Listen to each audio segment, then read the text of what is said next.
Update लेंगे। फिलहाल के लिए तमाम जानकारी के लिए बहुत शुक्रिया आपका। खबरों में आगे बढ़ते हैं। चढ़ावा चोरी को लेकर आज सुप्रीम कोर्ट में सुनवाई है। एसआईटी के पुनर्गठन पर रुख साफ हो गया और नई एसआईटी में शामिल अफसरों के नाम देगी सरकार।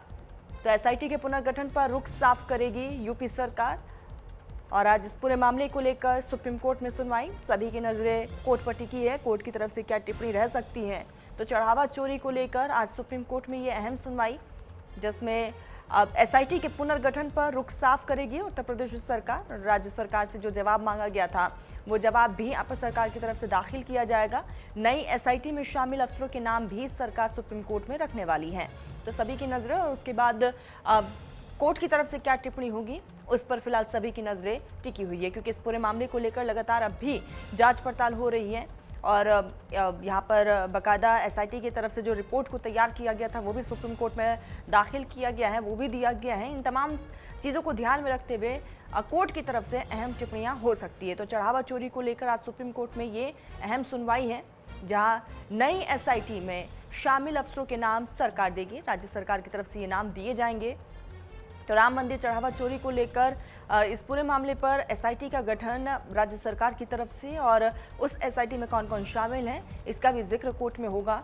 कौन कौन से अफसर हैं, उन तमाम नाम जो हैं राज्य सरकार की तरफ से कोर्ट में दाखिल किया जाएगा। तो नई एसआईटी में शामिल अफसरों के नाम सरकार देने वाली है। इस पूरे मामले को लेकर लगातार हर एक एंगल से जांच पड़ताल हो रही है। हर एक दिन नए खुलासे भी हो रहे हैं और इसी कड़ी में आज सुप्रीम कोर्ट में ये सुनवाई बेहद अहम हो जाती है। तो एसआईटी के पुनर्गठन पर रुख साफ उत्तर प्रदेश सरकार करने वाली है। राज्य सरकार की तरफ से अपना रुख बिल्कुल स्पष्ट किया जाएगा। चढ़ावा चोरी को लेकर ये सुप्रीम कोर्ट में अहम सुनवाई। नई एसआईटी में शामिल अफसरों के नाम भी राज्य सरकार देगी।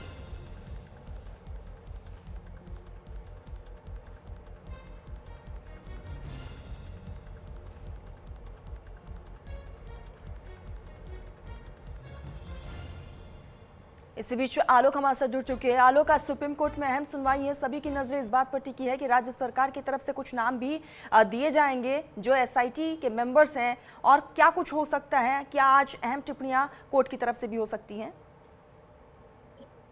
लेकिन जब 19 तारीख को स्टेटस रिपोर्ट स्टेट गवर्नमेंट ने सौंपी थी, उसके बाद से तमाम ऐसे बिंदु सामने आए थे जिस पर सुप्रीम कोर्ट ने सीजीआई ने दिशा निर्देश दिए थे और एक नई एसआईटी के गठन करने की मांग की थी जिसमें वरिष्ठ अधिकारी। हालांकि उत्तर प्रदेश सरकार ने उस एसआईटी में 2 वरिष्ठ आईएएसओं को शामिल कर दिया है। अब जो अयोध्या के डीआईजी हैं सोमेन वर्मा, उनकी अध्यक्षता में कमेटी बना दी गई है। साथ ही गौरव ग्रोवर जो अयोध्या के एसएसपी हैं उनको रखा गया है और साथ ही किरण एस जो पहले से उस कमेटी में शामिल थे, आईजी रेंज थे वो, तो माफ कीजिएगा, आईजी रेंज की अध्यक्षता में ये दोनों आईपीएस अधिकारी जो हैं ये अब पूरी प्रक्रिया की जांच करेंगे। तो प्रदेश सरकार ने जो कमेटी बना दी है, आज माना जा रहा है कि उस की रिपोर्ट जो है सुप्रीम कोर्ट में सौंपी जाएगी, क्योंकि सुप्रीम कोर्ट ने कहा था कि 27 तारीख को जब हम सुनवाई करेंगे तो कुछ और भी दिशा निर्देश दे सकते हैं जिसका पालन उत्तर प्रदेश सरकार को करना होगा।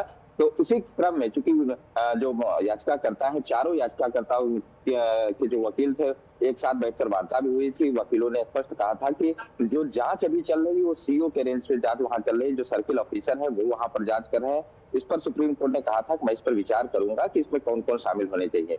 तो फिलहाल आज जो है उत्तर प्रदेश सरकार की तरफ से जो नई एसआईटी का गठन किया गया है उसकी स्टेटस रिपोर्ट, साथ ही साथ जो पुराने वाले जो एसआईटी जांच कर रही थी उसमें क्या प्रगति हुई उसकी भी रिपोर्ट, ये दोनों रिपोर्ट को कंबाइन करके सुप्रीम कोर्ट में उत्तर प्रदेश सरकार सौंप सकती है। साथ ही अगर सीबीआई की तरफ से कोई विशेष दिशा निर्देश दिया जाता है तो उसको भी उत्तर प्रदेश सरकार पालन करने के लिए आश्वस्त कर सकती है, सरकार को आश्वस्त कर सकती है। आपको बता दें कि आलोक, एक चीज और साफ है, जो पहले एसआईटी की तरफ से जो रिपोर्ट दाखिल सुप्रीम कोर्ट में किया गया था उसको भी मद्देनजर रखते हुए, ध्यान में रखते हुए हो सकता है कि कोर्ट की तरफ से भी राज्य सरकार को कुछ दिशा निर्देश दिए जा सकते हैं।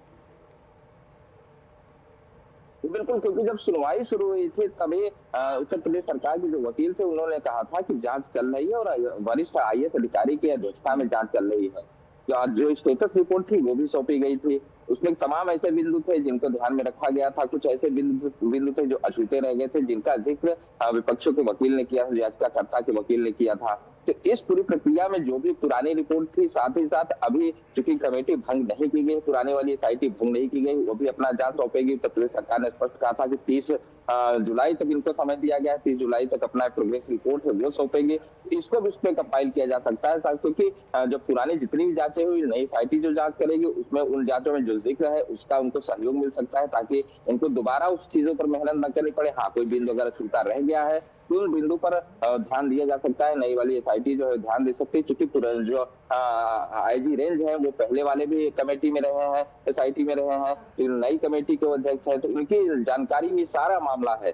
तो इसके मद्देनजर रखते हुए उत्तर प्रदेश सरकार जो आज जो अपना पक्ष रखेगी या जो भी स्टेटस रिपोर्ट सौंपेगी उसमें अपने तमाम बिंदुओं का भी जिक्र करेगी, और पुराने वाली रिपोर्ट और नई कमेटी जो जांच करेगी इनका डायरेक्शन क्या होगा, किन किन बिंदुओं पर इनको ध्यान देना होगा। चूंकि जो याचिकाकर्ता है वो सीबीआई से जांच की मांग कर रहे हैं और कैग से ऑडिट कराने की मांग कर रहे हैं, तो इन सब मांगों को ध्यान में रखते हुए जो नई एसआईटी है इनमें क्या क्या उनका महत्वपूर्ण योगदान हो सकता है, इन बातों को लेकर सीबीआई अपना माफ करेगा, सुप्रीम कोर्ट अपना डायरेक्शन दे सकती है, जिसको लेकर आगे की जब जांच प्रक्रिया होगी इसका पूरा ध्यान रखा जाएगा। फिलहाल उत्तर प्रदेश सरकार अपनी तरफ से स्पष्ट कर चुकी है कि हम लोग निष्पक्ष जांच कर रहे हैं, एसआईटी बनाकर निष्पक्ष जांच बिल्कुल कर रहे आलोक, और एक चीज हैं, और क्लियर है कि राज्य सरकार की होगी। तरफ से भी हर मुमकिन कोशिश और कदम उठाए जा रहे हैं कि जो भी इसमें दोषी है उसके खिलाफ सख्त कार्रवाई को अंजाम दिया जाए, और इसीलिए अब एसआईटी का ये नया गठन भी, और खुद सीएम योगी आदित्यनाथ भी कई बार कह चुके हैं कि दूध का दूध पानी का पानी जल्द होकर रहेगा।